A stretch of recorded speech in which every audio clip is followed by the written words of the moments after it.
नमस्कार, आप देख रहे हैं एचआरएस न्यूज़। मैं अरविंद कुमार और अभी हम आपको मिलवाने जा रहे हैं एक ऐसे अधिकारी से जो अपने डिपार्टमेंट में तो वो काफ़ी ईमानदारी के साथ अपना कार्य कर ही रहे हैं, साथ साथ ये समाज सेवा में भी लगातार अपना योगदान देते रहते हैं। सर, कैसे इस तरीके से मतलब समाज सेवा में अपना योगदान देते हैं, क्या मोटिवेशन इनको कब से मिली है और टाइम कैसे मैनेज कर पाते हैं, इसके लिए हम सर से आज बात करेंगे। हम मिलवाने जा रहे हैं आपको बीके चौधरी सर, हमारे साथ जुड़ चुके हैं हमारे चैनल में। नमस्कार सर, हमारे चैनल में आपका स्वागत है। जी नमस्कार। मेरा नाम विपिन कुमार चौधरी है और मैं अपराध अनुसंधान विभाग में वैज्ञानिक अनुसंधान विंग है राज्य फोटो ब्यूरो, उसी के प्रभारी निदेशक के पद पर हूँ। और मैंने 17 इयर्स के एज में Indian air force technical services join किया था एंड मेरी कुल 10 वर्षों की सेवा भारतीय वायुसेना में रही। और उसी सेवा के दौरान एक बड़ा अच्छा और रोचक लगता है मुझे कि मुझे बैजेस और मेडल्स लगाने का बड़ा शौक़ था इनिशियल सर्विस टेन्योर में। तो ड्यूरिंग दैट टाइम पीरियड मैं देखता था कि जो हमारे सीनियर्स थे they were using number 1, number 2, number 3 medals on their uniform.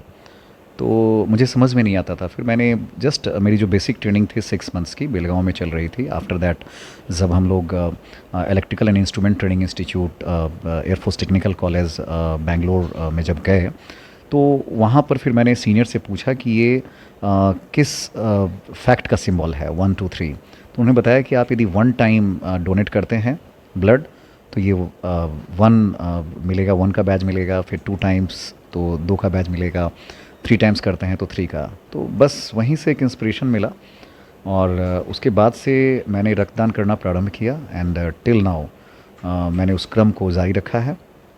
और इनफैक्ट अभी तक मैंने 38 टाइम्स ब्लड और एसटीपी ये दोनों इंक्लूड करके डोनेट कर चुका हूँ मैं। इसमें मेरा लगभग 3 टाइम्स एसडीपी डोनेशन भी है। और मैं बताना चाहूँगा कि कोविड के टाइम में जिस समय कोई भी व्यक्ति बाहर तक नहीं जा पाते थे, उस टाइम पीरियड में भी मैं और मेरी टीम के हर मेंबर जो ब्लड डोनेशन के क्षेत्र से जुड़े हुए हैं वो सक्रिय रहे। प्लाज्मा डोनेशन की बात हो, एसटीपी डोनेशन की बात हो या ब्लड डोनेशन की बात हो, सब लोग केवल मोबाइल के एक मैसेज के बेसिस पर कहीं भी किसी भी जगह जाने के लिए और रक्तदान करने के लिए, एसडीपी डोनेशन करने के लिए, प्लाज्मा डोनेशन करने के लिए तैयार रहते थे। और यही नहीं बल्कि उस समय जो कोविड का एक संक्रमण काल चल रहा था और काफ़ी पीक टाइम था कोविड का, उस समय हमारे अपराध अनुसंधान विभाग के एडीजी विनय कुमार सर थे जो अभी वर्तमान में बिहार पुलिस भवन निर्माण निगम के डीजी हैं। सर का काफ़ी सहयोग मिला और हमने एक सीआईडी में एक ऑक्सीजन बैंक बना के रखा हुआ था उस समय। कई सारे ऑक्सीजन सिलेंडर्स थे एंड मैं रिस्पॉन्सिबल था ऑक्सीजन बैंक के लिए और इनफैक्ट उसमें जो भी ऑक्सीजन की रिफिलिंग के लिए। और इनफैक्ट हमारे हेडक्वार्टर ही नहीं बल्कि जो भी मैसेजेस हमारे पास आते थे, चाहे सीआईडी से आएँ या कहीं किसी दूसरे स्टेट के जो लोग हैं जिनके रिलेटिव्स यहाँ रह रहे हों, पुलिस सेवा से, प्रशासनिक सेवा से, किसी भी सेवा से, किसी भी चैनल से हमारे तक, विनय सर के पास, हमारे पास या हमारे डिपार्टमेंट के अदर ऑफिसर्स के थ्रू या अदर कर्मियों के थ्रू हमारे पास मैसेज आते थे तो उनकी हम मदद किया करते थे। केवल ऑक्सीजन सिलेंडर की आवश्यकता हो या ऑक्सीजन रिफिलिंग की आवश्यकता हो, मेडिसिन्स की आवश्यकता हो, दुर्लभ इंजेक्शन जो उस समय काफ़ी ज़्यादा दुर्लभ हुआ करता था, लाइक यस तोसिलीजुमैब, रेमडेसिविर, ये सब की उपलब्धता हम सुनिश्चित करते थे जो ज़रूरतमंद हैं उनके लिए। और इनफैक्ट बहुत सारे हॉस्पिटल्स जो ये काफ़ी कुछ योगदान दे रहे थे कोविड संक्रमण काल में, उन्हें ऑक्सीजन की परेशानी हो रही थी तो पर्सनली उसको भी हम लोग मॉनिटर कर रहे थे। और हमने काफ़ी कैजुअलिटी देखी भी हैं। हमारे सीआईडी से कई सारी डेथ्स हुई हैं कोविड के टाइम में और इनफैक्ट हमारे कंसर्न्ड ऑफिस से ही 3 सीनियर ऑफिसर्स थे जिनकी डेथ हो गई हैं। तो वो अपूर्णीय क्षति थी। But in spite of that कई सारे लोगों को, कई सारे ऐसे भी अधिकारी थे, कर्मी थे जिन्हें केवल टेलीफोनिक सहायता से, जिन्हें सही डॉक्टर का मार्गदर्शन मिल जा रहा था तो वो रिकवर हो जा रहे थे। कई सारे लेडी ऑफिसर्स थी हमारे यहाँ जो जिनके हस्बैंड यहाँ नहीं थे, बच्चा भी कोविड पॉजिटिव है, खुद भी कोविड पॉजिटिव हैं और उन्हें कुछ विशेष आवश्यकता नहीं थी due to lack of guidelines she was ready to go there to hospital, but हमने उनको मना किया कि नहीं, आप घर पे ही रहें, आइसोलेशन में रहें, क्वारंटाइन ऑब्जर्वेशन में रहें। और डॉक्टर्स से, हमारी एक डॉक्टर्स की टीम थी उस समय, उसमें डॉक्टर आयशा और कई सारे डॉक्टर्स थे जो NMCH PMCH के थे, DMCH दरभंगा मेडिकल कॉलेज के थे जो हमसे जुड़े हुए थे, एम्स के भी बहुत सारे डॉक्टर्स थे। और कभी भी रात के 10 बजे, 11 बजे, 12 बजे भी किन्हीं को यदि आवश्यकता होती थी मेडिकल असिस्टेंस की तो हम प्रोवाइड किया करते थे। और इनफैक्ट कुछ भी नहीं करना था उसमें, बस केवल लोगों का मोराल हाई करके रखना था। आप लोग जान ही रहे हैं कि Covid was nothing, just game of mind only. यदि आपका मोराल डाउन हुआ तो डेफिनेटली परेशानी में पड़ सकते थे। तो बस मोराल हाई करने के लिए एक डॉक्टर से जो भी कोविड पॉजिटिव हो जाया करते थे उनको कंसर्न कर दिया करते थे। दवा का जो एक प्रोटोकॉल था वो आप हम सब लोग जान ही रहे थे, और कंटिन्यू यदि डॉक्टर के हम टच में हैं, कंसर्न में हैं, तो ईज़िली सारा कुछ हो जाया करता था। और विद इन 4 to 5 डेज़ वो पॉजिटिव से नेगेटिव हो जाया करते थे। और जितने भी हमारे पुलिस हेडक्वार्टर से, हमारे CID से या हमारे कंसर्न नियर एंड डियर जो एडमिट थे, तो विनय सर कंटिन्यूसली मॉनिटर करते थे, जो हमारे ADG CID थे, और उन्हीं के मार्गदर्शन में हम लोग उसको मॉनिटर करके, और जब तक वो पूरी तरह स्वस्थ नहीं हो जाया करते थे तब तक रेगुलरली हम उनको सुपरवाइज़ और मॉनिटरिंग किया करते थे। जी। अभी हाल की एक घटना है सर, रिया नाम की बच्ची एडमिट थी एम्स में, उसमें भी आपने जाकर तुरंत रिस्पांस लिया, SDB डोनेट किया। दुर्भाग्यवश वो बच्ची बच नहीं पाई, लेकिन आगे इस तरह की घटना में हमें लोगों को जागरूक करने की आवश्यकता है कि वैसे घटना में जो भी हो ज़्यादा से ज़्यादा सहयोग करें, क्योंकि ब्लड के वजह से ही कहीं ना कहीं उसका अगर टाइमली हो सकता तो बच्ची बच भी सकती थी। सबसे पहले तो उस बच्ची के लिए मेरी संवेदनाएं, क्योंकि मैं बता दूं कि मुझे जानकारी में भी, मेरी जानकारी में भी नहीं है कि वो बच्ची अब इस दुनिया में नहीं है। और अभी तक मैंने जो 38 डोनेशंस किए हैं अपने, मैं आपको बता दूं कि उसमें एक भी डोनेशन मैंने अपने किसी परिवार के मेंबर के लिए या किसी मित्र बंधु के लिए नहीं किया है। Almost everyone was unknown to me. कभी मैंने महावीर कैंसर संस्थान में किया है, कभी DMCH में किया है, कभी एम्स में किया है, पारस में किया है, रात के 12 बजे, 1 बजे, 2 बजे भी किया है। अभी तक मैंने अपने किसी नियर एंड डियर के लिए नहीं दिया है। जहाँ तक रही बात रिया नाम की बच्ची की, तो मेरा लास्ट डोनेशन 14 जून को था। 14 जून 2023 को मैंने अपना 37th डोनेशन किया था।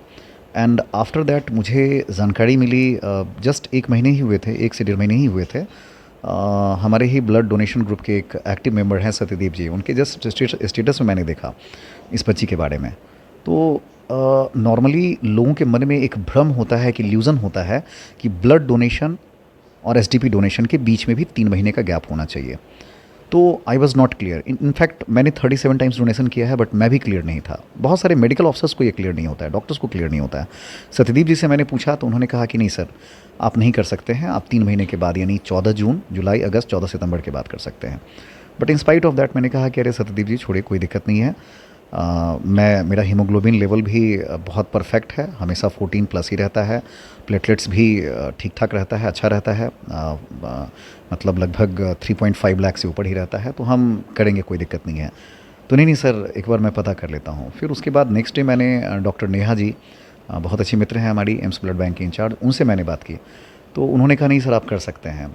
तो उन्होंने एक जो करेक्ट प्रोटोकॉल है, परफेक्ट प्रोटोकॉल है, उसके बारे में मुझे जानकारी दी कि सर ब्लड डोनेशन के 28 डेज़ के बाद आप SDP डोनेशन कर सकते हैं, और SDP donation to SDP donation के बीच में गैप 48 आवर्स का रहना चाहिए, यानी 2 दिनों के बाद कर सकते हैं। तो इट मीन्स ये केवल blood donation to blood donation के बीच में डिफरेंस जो है गैप होना चाहिए 3 मंथ्स का। बाकी आप 28 डेज़ के बाद blood donation to SDP donation कर सकते हैं, और SDP donation to SDP donation 48 hours के बाद कर सकते हैं।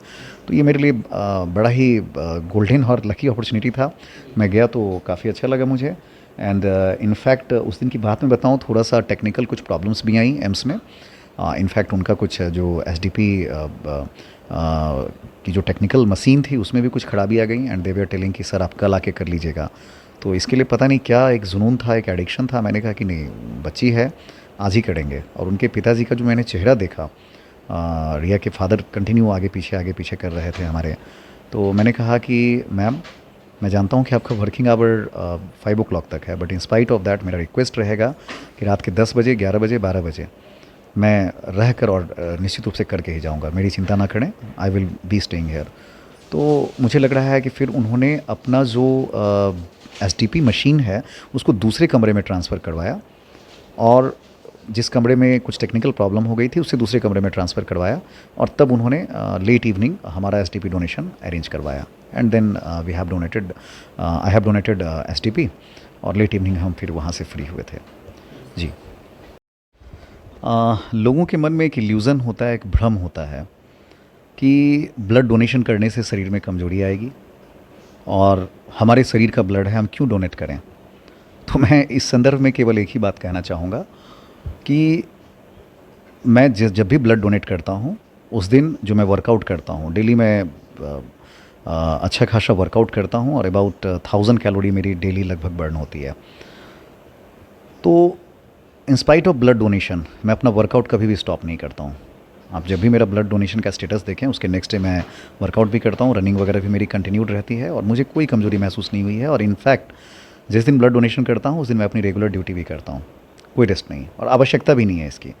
और एक दूसरा पहलू मैं बता दे रहा हूँ कि आप जितना ज़्यादा ब्लड डोनेट करेंगे, आपका एसडीपी का लेवल, ब्लड का हीमोग्लोबिन का लेवल उतना ही ज़्यादा होगा।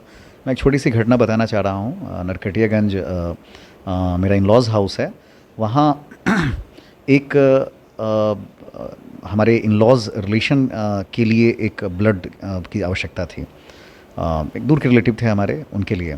तो जब हीमोग्लोबिन का लेवल चेक किया गया तो जो काफ़ी हेल्दी पर्सन थे हमारे, एक दूसरे ब्रदर इन लॉ, उनका हीमोग्लोबिन लेवल जो एक लेवल था उससे कम था, मतलब he was not able to donate the blood, जबकि वो हेल्दी पर्सन थे। बट मैं रेगुलर डोनर था और मेरा हीमोग्लोबिन का लेवल लगभग 90% प्लस, मीन्स 14 प्लस ही था। और इनफैक्ट अभी भी मैं बता रहा हूँ कि अभी जो मैंने रिया के लिए ब्लड डोनेशन किया है उसके just next day due to some medical reasons मैंने अपना हीमोग्लोबिन चेक करवाया था और एसडीपी चेक करवाया था, तो ऑलमोस्ट उतना ही था जितना पहले दिन था।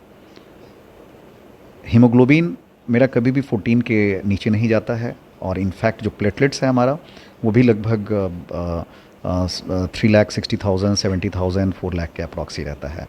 ब्लड डोनेशन करने से मैं एक बात आप लोगों को बताना चाहूँगा कि किसी भी व्यक्ति विशेष का जो कार्डियक प्रॉब्लम है वो कभी भी नहीं हो सकता है। आपका हार्ट, किडनी ये कम्प्लीटली हेल्दी रहेगा, ये मानकर चलें। और सेकेंड बेनिफिट, ओबेसिटी के शिकार आप नहीं होंगे। और एक इमोशनल बेनिफिट तो होता ही है, आपको एक इमोशनल सेटिस्फैक्शन मिलेगा कि you have done something for someone. आपके पास पैसे हैं, ये पैसे जो आप किसी को डोनेट करते हैं वो आपके या हमारे पैसे नहीं हैं, वो तो जस्ट हम आए हैं इस दुनिया में और इस दुनिया में ही कहीं से हमने अर्न करके किसी को दे रहे हैं। बट ये आप अपने शरीर का कोई पार्ट डोनेट कर रहे हैं, तो इससे बड़ा कोई दान नहीं है।